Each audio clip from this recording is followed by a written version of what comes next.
इनके अंदर भी वो खूबियां और काबिलियत है कि ये चौधरी चरण सिंह जी के साथ की तरह तर्क देकर हमारी जमीन किसकी मजाल है जो छीन ले। कोई कानून ऐसा नहीं हम स्वीकारेंगे। और मैं बताना चाहता हूं जो अफसर हैं, नए नए अफसर पोस्टिंग होती है और दिखाना चाहते हैं लखनऊ के साथ मैं बहुत वफादार हूं।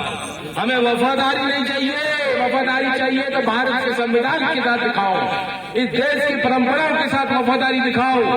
न्याय करना है तो देश के किसान और गरीब के साथ न्याय करके दिखाओ। अपने ये नेता आज हैं, कल नहीं रहेंगे। बताओ बाबा को आपने क्या लंबा कॉन्ट्रैक्ट दे दिया क्या? ठेका तो 5 साल का ही दिया था कि वहीं बैठेंगे वो सिंहासन पर। कोई सिंहासन नहीं है,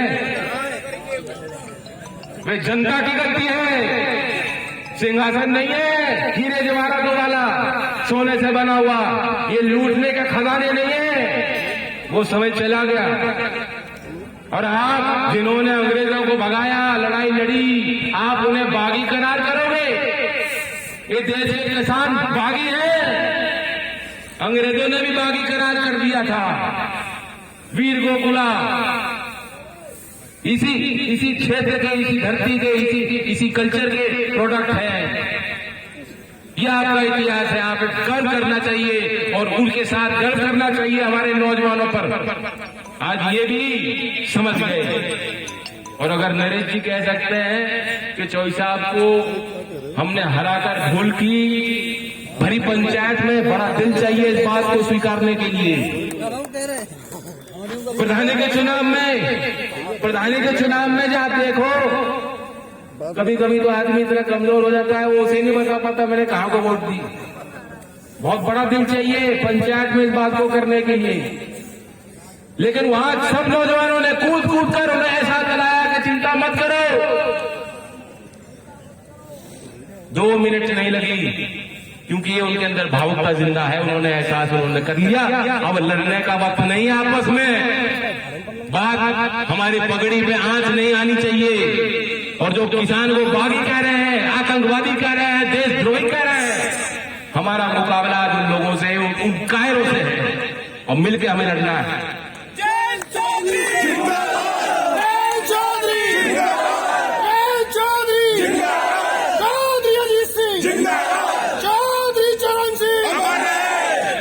मैं ये आपसे कहना चाहता हूं, मेरा प्रस्ताव इस पंचायत में है, कल भी मैंने बात कही थी। उठना बैठना उन लोगों के बीच में सबका रहता है।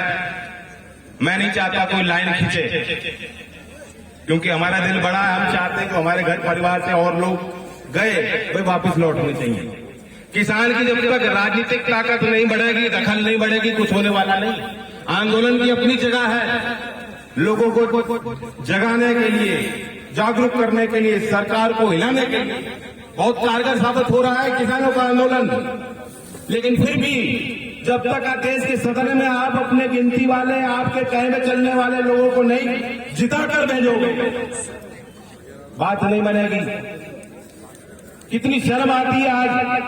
मैं नहीं जानता उस क्षेत्र के मतदाता कितना बुरा महसूस कर रहे होंगे कि आज यूपी की विधानसभा के विधायक वीडियो जारी कर रहे हैं किसानों को गाली देता हुआ।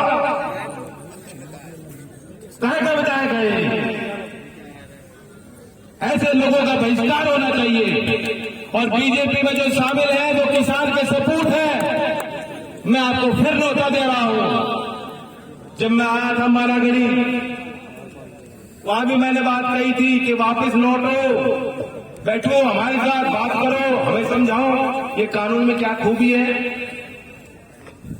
क्या खूबी है। आप न्यूनतम समर्थन मूल्य, न्यूनतम भाव भी सरकार नहीं देना चाहती, सुनिश्चित नहीं करना चाहती, तो क्या फायदा है? लोन लेंगे वे लोग, गिर भी जाएगी आपकी जमीन, परिणाम तो अच्छे नहीं होंगे। इसे आप सुधार बता रहे हो, सुधार करना था, बहुत सुधार हो सकते थे, केसीसी में सुधार कर लेते। आज कोई किसान बिना मॉर्गेज के लोन लेता है तो 1,60,000 की लिमिट है। बताओ यही है कि नहीं? 1,60,000 और 3 साल में 5 लाख से ज्यादा बिना किसी जमीन जायदाद को गिरवी किए किसान जो है कोई लोन नहीं ले सकता। उस व्यवस्था में सुधार कर लेते। बिजली आपने महंगी कर ली यूपी में, ये बिजली खा जाएगी।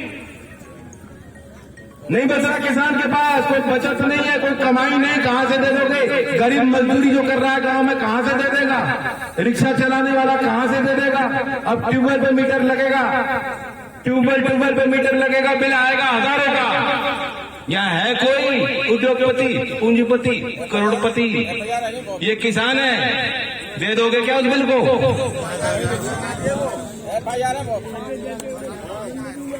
यही के मंत्री हैं, आंख न खुल रही उनकी। ऐसे मंत्रियों को अपने घर में दावत पे, शादी पे बुलाना बंद करो।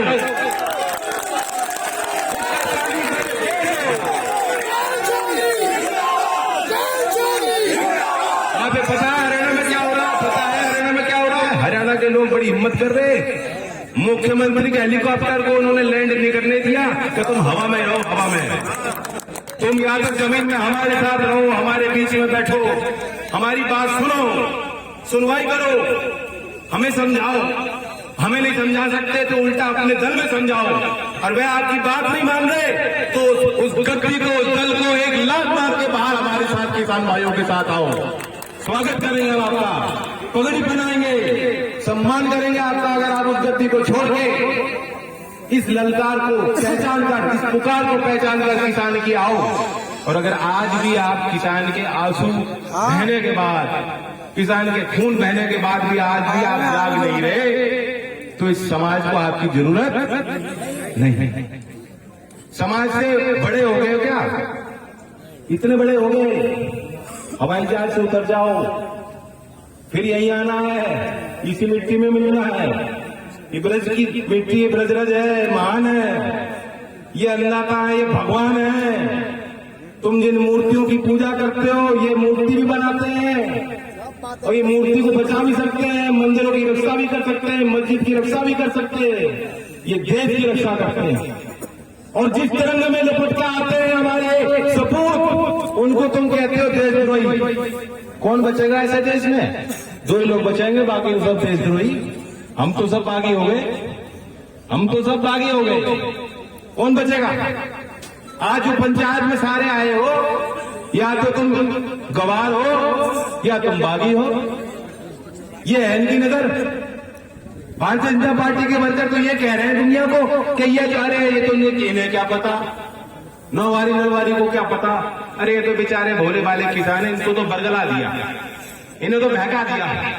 चौधरी अजीत सिंह जी ने कभी बहकाया है किसानों को? कभी झूठ बोला आपसे? कोई ऐसी बात कह दी हो जो ना हो पाई हो? नहीं कर सकते। किसान बहुत विद्वान होता है। आपने 2009 में 20 जनवरी को फैसला लिया, कानून बदल गया। ये कोई पत्थर में लकीर नहीं है, लेकिन हमारी लक्ष्मण रेखा।